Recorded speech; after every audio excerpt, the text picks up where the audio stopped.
बहुत बहुत स्वागत है सर आपका भारत 24 के इस मंच पर। और आगे इस बातचीत को बढ़ाते हैं क्योंकि हमारी थीम आत्मनिर्भर भारत है।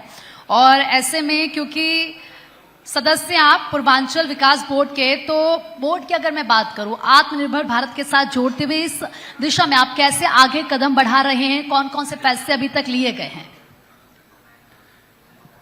मार्च 2017 में जब उत्तर प्रदेश में माननीय योगी आदित्यनाथ जी ने मुख्यमंत्री के रूप में शपथ ली तो सब लोगों को एक विश्वास जगा कि जो पूर्वांचल है, जहां के पिछड़ेपन, जहां की गरीबी, जहां की अशिक्षा के विषय में संसद में पहली बार गाजीपुर से एक सांसद हुआ करते थे बाबू विश्वनाथ राय गहमरी।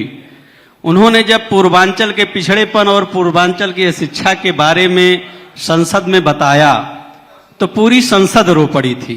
और उस समय एक पटेल आयोग का गठन हुआ था।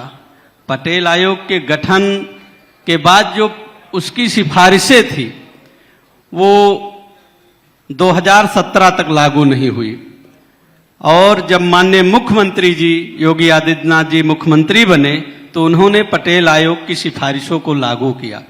जब पूर्वांचल की बात आती थी तो एक हर आदमी के मस्तिष्क में माफियावाद बनता था, पिछड़ापन बनता था, गोरखपुर का दिमागी बुखार वो दिखता था और माफियावाद दिखता था कि जहां पे माफियाओं का राज हुआ करता था।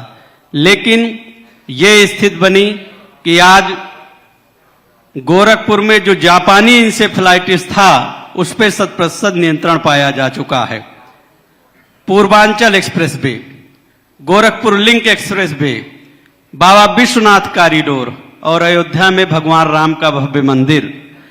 और सबसे बड़ी चीज जो हम पंडित दीनदयाल उपाध्याय जी से सीखे हैं, जिनको पढ़े अंत्योदय का उत्थान, तो हमारे कुशीनगर जनपद में एक बनटंगिया जनजात हुआ करती थी। उनकी ये दशा थी कि उनके मोहल्ले में, उनके गांव में कोई जाता नहीं था। और मुसहर और बनटंगिया की दशा में सुधार अगर किसी ने किया तो माननीय पूज्य योगी आदित्यनाथ जी ने किया और उनको विकास की मुख्य धारा से जोड़ा। जो पूर्वांचल, जहां पे एक संगठित अपराध था, जहां पर सारी मशीनरी पे, सारे उद्योग धंधों पर माफियाओं का कब्जा था। हमारे मिर्जापुर में कालीन उद्योग वो बंद हो गया था। पूरे देश का 60% कालीन का निर्यात विदेशों में सिर्फ अकेले मिर्जापुर और भदोही से जाता था। और उस भदोही का जो कालीन उद्योग है वो पूरे उत्तर प्रदेश का अकेले 70% भदोही देता था। मतलब देश का 70% उत्तर प्रदेश निर्यात करता था और उत्तर प्रदेश का 70% अकेले भदोही निर्यात करता था। और सबसे बड़ी चीज है कि पूरे विश्व में बौद्ध धर्म को मानने वाले बहुत बड़े संख्या में हैं।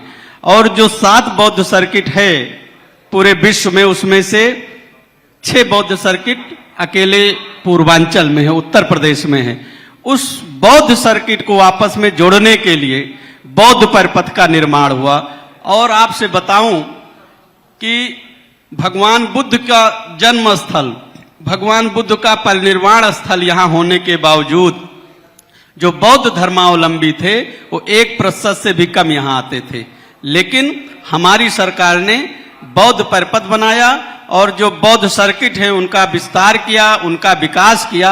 आप श्रावस्ती चली जाइए, आप कुशीनगर चली जाइए, इंटरनेशनल एयरपोर्ट बना कि सीधे बौद्ध धर्म को मानने वाले आए। अगर विश्वनाथ कॉरिडोर बना तो वहां पे दर्शनार्थियों को, भक्तों को विश्व स्तरीय सुविधा मिल रही है। और मैं आपसे बता दूं, पर्यटन एक ऐसा क्षेत्र है जहां पे मूंगफली वाले, रेहड़ी वाले, पटरी वाले से लेकर रिजॉर्ट में काम करने वाले तक को रोजगार मिलता है। आज इतना पूर्वांचल में विकास हुआ कि जो पूर्वांचल को पिछड़े कहते थे, आज वो पूर्वांचल पश्चिमांचल से आगे हो गया। आपको याद होगा मायावती जी के जमाने में 2 औद्योगिक क्षेत्रों की स्थापना हुई थी, नोएडा की और जौनपुर में एक सतहरिया है। लेकिन सतहरिया का क्या हाल था?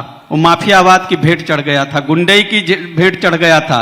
हमारे आजमगढ़ में निजामाबाद का ब्लैक पोटरी का, काले बर्तन का, उसके काली मिट्टी का स्पेसिफिक रीजन में वो मिलती थी काली मिट्टी, उस पे गुंडे माफियाओं का कब्जा हो गया था तालाबों पर। और आज ये स्थित है कि वन डिस्ट्रिक्ट वन प्रोडक्ट के अंतर्गत हर जिले के जो स्थानीय वो प्रतिभाएं हैं उनका डेवलपमेंट हो रहा है, जो स्थानीय कलाकृतियां उनका विकास हो रहा है। पूर्वांचल पिछड़ा क्षेत्र के तौर पर जाना जाता था, आज हम कह सकते हैं कि वो उसकी पश्चिम तस्वीर से भी पूरी आगे तरीके निकल से गया। बदल चुकी है। मैं बता रहा हूं ना, पश्चिम से आगे निकल गया। श्रावस्ती का जो नेपाल के बॉर्डर वाला एरिया है, बलरामपुर श्रावस्ती का, वहां से आपसे बताओ, और ये नेपाल का बॉर्डर उधर कुशीनगर तक जाता था। आपको शायद याद होगा कि नकली नोटों का कारोबार और अवैध शराब का कारोबार नेपाल बॉर्डर के थ्रू सपा और बसपा की गवर्नमेंट में उसी तरफ से होता था। सैकड़ों लोग हर साल काल के गाल में सिर्फ नकली शराब से उनकी डेथ होती थी। आज पूर्णतः प्रतिबंधित। और जो श्रावस्ती का जो तराई वाला इलाका है, आज विलेज बॉर्डर टूरिज्म के अंतर्गत गांव-गांव में वहां आप जाएंगे तो वहां की जो जनजाति है वो फूस की झोपड़ी बनाती है, और आप वहां जाएंगे उनकी कलाकृतियों को देखेंगे तो आपको लगेगा कि हाँ, इसको आज वैश्विक स्थान देने की जरूरत है। वो हम बता रहे हैं आपको। बहुत डिटेल में बताया भी कि किस तरीके से जो पूरी तस्वीर है। G7 समिट जब हुई थी तो माननीय प्रधानमंत्री जी ने आजमगढ़ का काले बर्तन का सामान, हमारे बरेली का सामान, मतलब जो उत्तर प्रदेश की पहचान थी, उस पहचान को वैश्विक पहचान दिलाई माननीय प्रधानमंत्री जी ने और माननीय मुख्यमंत्री जी ने। आज पूर्वांचल नो डाउट उत्तर प्रदेश में ना सिर्फ बदला है बल्कि पश्चिम से भी आगे निकल बिल्कुल आगे निकल गया। पूर्वांचल ही नहीं, बुंदेलखंड में आपको याद होगा कि जब सपा की गवर्नमेंट थी वहां सूखा पड़ा था, अकाल पड़ा था, एक फिकारा घास होती है, वहां की जनता फिकारा घास खाने को मजबूर थी। और फिकारा घास का स्वाद मैं आपसे बता रहा हूं, उसको जानवर भी नहीं खाते, उसकी रोटी खाते थे। वहां सूखा पड़ा।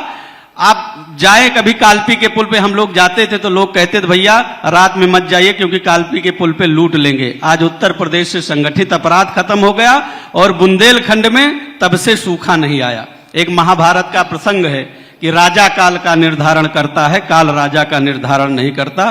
तो आज ऐसी परिस्थितियां हुई कि माननीय मुख्यमंत्री जी ने माननीय प्रधानमंत्री जी के मार्गदर्शन में उत्तर प्रदेश को उत्तम प्रदेश बना दिया।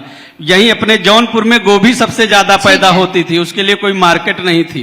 काला नमक चावल इस पूरे विश्व में फेमस है, काला नमक चावल। लेकिन काला नमक चावल की खुशबू तभी बनी रहेगी जब उसके लिए एसी कोल्ड स्टोरेज होंगे।